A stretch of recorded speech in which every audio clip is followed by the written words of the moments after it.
Bonjour les amis, alors aujourd'hui je voulais vous faire une vidéo pour répondre à Aurore qui m'a laissé un commentaire sous une de mes vidéos me demandant comment je peux déposer mes émotions dans une forêt. Eh bien, c'est une excellente question et c'est vrai que pour transmuter ces émotions, il n'y a pas mieux qu'une forêt. Une forêt, c'est un lieu magique, extrêmement puissant, surtout si l'homme n'y a pas apporté trop de modifications. Parce que si l'homme, quand je dis l'homme, c'est nous, les humains, si la forêt leur appartenait, qu'ils ont détruit des grands chênes ou des arbres très anciens pour planter des pins, pour faire des meubles, eh ben c'est dommage, mais la forêt, elle aura perdu un peu de son caractère sacré. J'avais constaté malheureusement cet effet-là dans la forêt de Brocéliande. Il y a toute une partie de la forêt de Brocéliande qui a été comme ça transformée et où ils ont coupé les... Parce qu'elle appartient à des familles privées, la forêt de Brocéliande, pour vous la situer, à Pimpon, en Bretagne, la forêt de Pimpon. Elle appartient à des familles, ils ont coupé les grands arbres, les chênes, et ils ont planté des arbres alignés, tous en randonnion, donc ça a perdu son caractère naturel, hein, de mon point de vue. Cependant, dans cette forêt, il y a quand même des lieux qui sont restés un peu authentiques, donc il faut les trouver, ces lieux authentiques. Sinon, autour de vous, il y a des forêts partout. Donc vous allez trouver une forêt. Alors qu'est-ce qu'il faut faire dans cette forêt? Ce qu'il faut faire, c'est qu'il faut que vous soyez conscient d'une chose, c'est qu'il y a toujours un gardien à l'entrée de la forêt. Il y a un gardien de la forêt. Donc, lorsque nous, les humains, nous entrons dans une forêt, nous la traversons, nous nous promenons, puis nous sortons, il ne se passe, il n'y a pas de problème. Et puis tous les gardiens ne sont pas non plus irrités ou irritables. Mais il y a des gardiens de forêt qui sont un peu chafouines, ils ont leur petit caractère. Celui qui en parle très très bien, c'est Patrick Burenstenas, qui est alchimiste et que je suis beaucoup, et qui parle très bien de ce phénomène. Dans certaines forêts, on peut se faire complètement vider de notre énergie parce que les petits êtres invisibles qui sont là vont peut-être se fâcher. Donc, il faut y entrer avec humilité. Dans ce cas-là, ce que vous faites, c'est que vous prévoyez à l'avance une offrande. Alors une offrande, ça peut être des fruits, du miel, du lait, un yaourt. Voilà. Alors, ce que vous faites, alors il faut y aller seul, Aurore. Si tu veux vraiment que la forêt fasse quelque chose pour toi, ce qu'il faut, c'est que tu arrêtes toute agitation, de façon à entrer en contact avec les éléments, les élémentaux et les petits êtres invisibles de la forêt pour qu'ils t'aident. Si nous y allons en groupe, un groupe, ça fait du bruit, ça bouge, ça s'agite, ça parle, ça parle, ça parle, ça parle, ça parle. Et là, tu perds tout bénéfice. Il faut être silencieux, on arrête toute agitation, on doit être aligné, silencieux, aligné, immobile. Voilà, immobile, silencieux et aligné. Je tiens ça de Patrick Burenstenas et moi, quand je vais dans une forêt, je fais tout le temps ce qu'il conseille parce que lui, il a vécu des expériences. Donc tu arrives avec ta petite offrande et tu dis, tu t'adresses mentalement au gardien de la forêt, et tu dis, gardien de cette forêt, je sais que tu es là pour la garder, je te demande d'autorisation d'y entrer, je te demande de m'accueillir avec bienveillance et de m'aider et de me laisser le temps nécessaire pour moi de me sentir bien. Une fois que tu es rentré dans la forêt, ne crois pas que tu seras ridicule parce que comme tu es toute seule et que tu parles mentalement, même si tu croises des gens, personne ne sait de quoi il s'agit, hein. Tu peux être tranquille à ce sujet. Une fois que tu es rentré dans la forêt, tu vas chercher soit un arbre, soit un buisson, soit quelques fleurs, et tu vas déposer ton offrande au pied de ce buisson en disant, et en remerciement, voici mon offrande pour vous, pour la forêt. En plus, ça aura l'avantage, si c'est des fruits, moi j'avais amené des figues la dernière fois que j'y suis allée, ça aura l'avantage de nourrir aussi les petites bêtes qui sont là. Si c'est un yaourt, du lait, du miel, c'est pareil, du miel, tu peux soit en verser comme ça, soit le mettre sur une tranche de pain, tu vois. Et en se désagrégeant, ça va nourrir les petits animaux qui sont là, qui sont essentiels à la vie. Après, donc, tu vas choisir un lieu où t'asseoir afin de calmer le mouvement. Donc, ça peut être, si c'est une forêt où il y a un petit cours d'eau, tu peux t'asseoir face au cours d'eau. Si c'est une forêt où il y a des arbres, tu peux t'asseoir sous les arbres, à côté des fleurs, enfin où tu as envie, y compris sur les pierres. Mais les pierres, méfie-toi parce que il y a des élémentaux dans les forêts. Et tu peux croiser un élémental de l'eau, une ondine dans un cours d'eau, ou des sylphes dans les cimes des arbres, ou un élémental qui sera là sur une grosse pierre. Donc il ne s'agit pas de les déranger, il faut que tu te sentes à l'aise là où tu vas. En tout cas, tu t'assois ou tu marches en méditation si tu sais marcher en méditant. Et si tu ne sais pas marcher en méditant, lentement, alors à ce moment-là, tu t'assois et tu demandes, tu te concentres, tu t'ancres à la terre en esprit et tu demandes à la forêt de transmuter tes émotions. Il ne s'agit pas de les déposer et de s'en débarrasser, il s'agit de demander à plus grand que soi de prendre nos émotions pour les transmuter de façon à ce qu'à la place des émotions dérangeantes, si c'est de la colère, de la peur, de l'angoisse, de l'anxiété, de les transmuter en un sentiment de plénitude.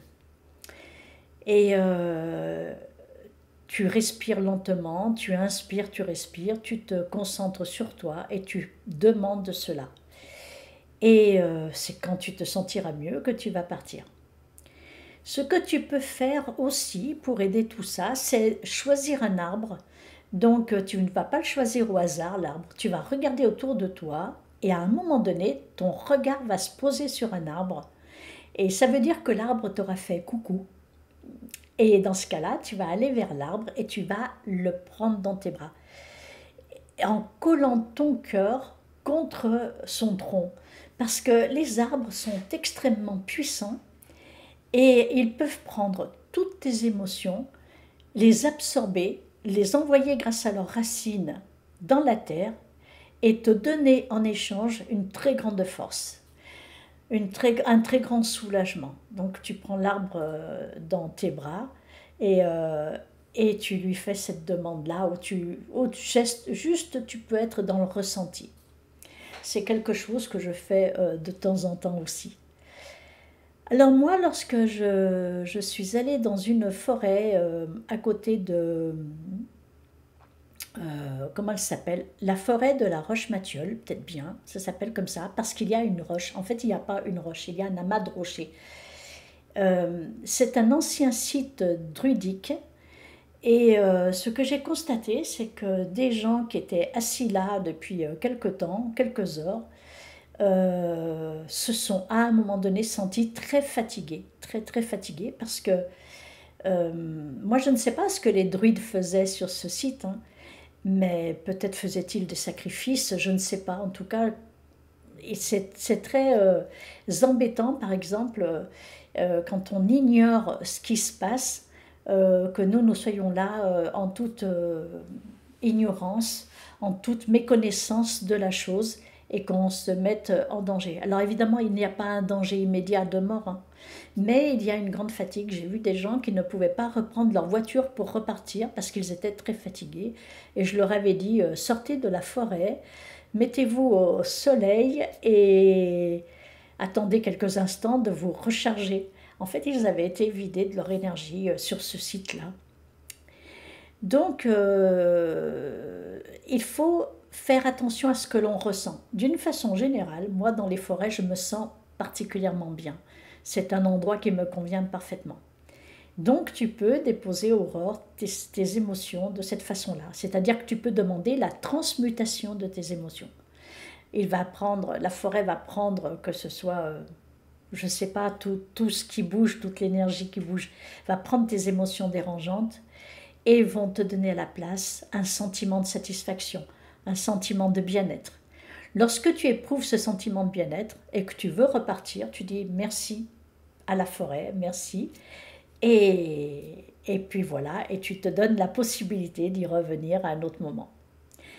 Voilà, moi qu'est-ce que j'ai rencontré dans une forêt à part les petits animaux, les petits oiseaux, les petits insectes? Eh bien, ce que j'ai rencontré, c'est j'étais allongée à côté du fameux site druidique, j'étais allongée sous les arbres. Alors c'est drôle parce qu'une fois que je me suis allongée sur l'herbe sous les arbres, j'ai constaté que les arbres formaient un cercle autour de moi et les cimes se rapprochaient et il n'y avait pas un souffle de vent, il faisait très, très chaud, soleil. Et tout d'un coup, j'ai vu bouger les cimes des arbres. Et j'ai regardé avec attention et je me suis dit, mais est-ce que c'est bien un petit être que je vois bouger? Je crois bien que j'ai vu un sylphe ou une sylphe, je ne sais pas comment on dit, sauter d'arbre en arbre autour de moi. J'ai trouvé ça absolument génial. À partir de là, j'ai voulu me connecter aux autres élémentaux. Vous savez que l'élémental, c'est l'esprit. L'esprit de l'air, l'esprit du feu, l'esprit de l'eau, l'esprit de la terre. Euh, j'ai voulu me connecter à d'autres élémentaux et j'en ai vu un donc dans le sud de la France qui gardait un lieu qui n'avait pas été touché par l'homme, c'était naturel. Les rochers formaient des sortes de cuvettes qui se remplissaient d'eau quand il pleuvait et c'était en cercle aussi. Et sur la falaise en face, j'avais perdu mon chemin, il fallait que je retrouve mon chemin, il n'y avait pas de pancarte me disant passe par là, passe par là. Ce n'était pas des chemins de randonnée, c'est là que c'est mieux, hein, parce que ça n'a pas été touché par les hommes. Et je me suis connectée, je me suis dit, si ici, il doit y avoir un élémental de la terre, et je vais lui demander mon chemin, par où crois-tu que je puisse passer? Et à un moment donné, comme j'étais très immobile, silencieuse, alignée avec les énergies de ce lieu, j'ai vu un visage se former sur la falaise en face et l'indication, un rayon de soleil sur un des chemins que j'ai emprunté pour rentrer et du coup je ne me suis pas perdue. Et donc j'en ai vu deux, j'ai vu un sylphe et cet esprit de la terre sur cette falaise. Alors après, j'ai voulu faire d'autres expériences. Je me suis approchée d'un cours d'eau et j'ai essayé de voir une ondine et je ne l'ai pas encore vue. Donc régulièrement, je vais au bord d'un cours d'eau dans une forêt. Hein. C'est pas la peine. Moi, je vis à Lyon. Je vais pas aller au bord du Rhône essayer de voir une ondine. Hein. Je n'y arriverai jamais. Beaucoup trop d'agitation. Donc, dans une forêt, je m'installe au bord de l'eau et j'ai espoir qu'un jour, peut-être, je vois une ondine. En tout cas, l'esprit du feu, je l'ai appelé lorsque j'ai essayé d'allumer un feu et je n'y arrivais pas. J'étais obligée parce que j'étais dans un gîte toute seule. Je gardais ma petite fille il y a quelques années et c'était un poêle qu'il fallait allumer avec du bois. Et moi, je n'étais pas très douée, je n'ai jamais fait ça. Et j'allumais, j'avais tout ce qu'il fallait, hein, mais je n'y arrivais pas. Et à un moment donné, j'ai suivi ce que dit Patrick Burenstenas. Il dit, tu peux l'appeler. Donc j'ai appelé l'esprit du feu et je lui ai demandé de m'aider à allumer ce feu. Et je l'ai vu. J'ai vu l'esprit vert dans le feu, quoi. Et le feu a pris. Donc ce qu'il me manque, c'est une ondine. J'aimerais bien la voir un jour. Voilà, j'espère avoir répondu à tes questions, Aurore. Donc, tu rentres toute seule dans la forêt, tu demandes au gardien de t'accueillir, de te laisser rentrer, t'installer. C'est chez eux. Tu demandes à la forêt de prendre tes émotions dérangeantes et de les transmuter et de te donner du bien-être à la place. Toi, tu auras donné une petite offrande en remerciement. Et après, voilà. Et une fois que tu es connu dans la forêt, après ça se passe beaucoup mieux. De toute façon, si un jour tu oublies une offrande, c'est pas grave. Voilà. Si vous avez d'autres questions auxquelles je pourrais éventuellement répondre, eh bien, posez-moi-les en commentaire. Et je vous dis à bientôt. Au revoir.